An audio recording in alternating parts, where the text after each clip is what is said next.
What would you do if you suddenly found yourself in the middle of an active shooter situation?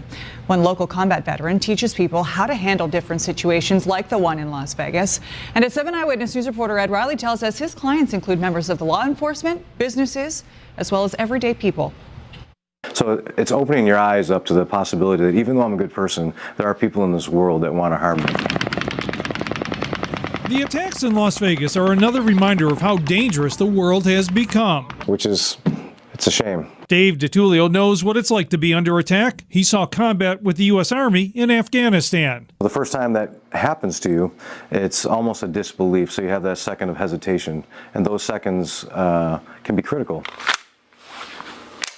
DiTullio now runs a Grand Island company called Defensor Incorporated. It specializes in teaching people how to defend themselves from active shooters. If we're going to put ourselves and our family into public areas, then we at least need to understand what situational awareness is. DiTullio travels out of state to give lectures, and he said the biggest mistake people make in a shooting situation is panic. They start to lose control of their thought process and their motor skills. Instead, DiTullio said you need to quickly evaluate where you could take cover or conceal yourself, because even a fleeing mass of people can become a target.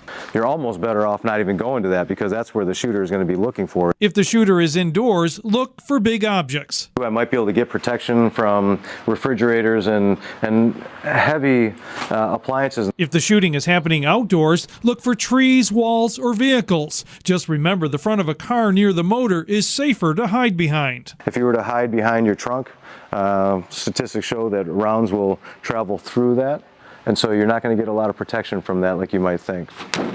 DiTullio emphasizes that it's important for everyone to look for things that might not fit a situation, and that can be as simple as someone wearing a long, heavy overcoat on a very hot day.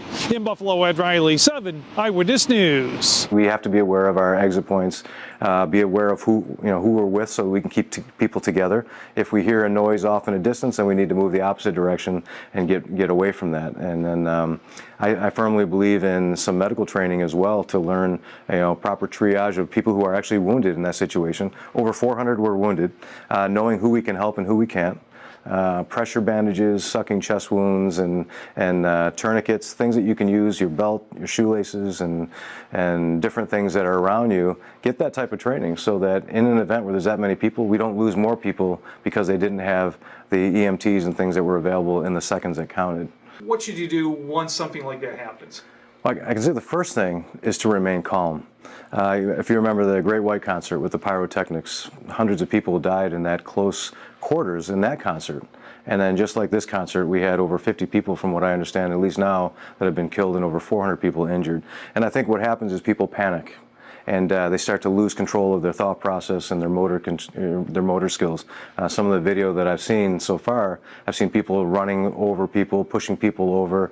And so people really need to remain calm and think of what's going on around them. And before that happens, people should already be aware of exit points and places that they can use for cover or concealment.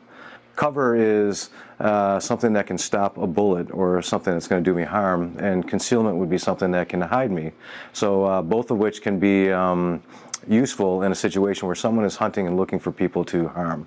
And so if I want to get out of eyesight, then I would look for cover. But if I need to get out of, block myself from potential gunfire, then I need to find something that's cover that can stop gunfire. And so I need to be aware of what that is around me in any situation that I'm at.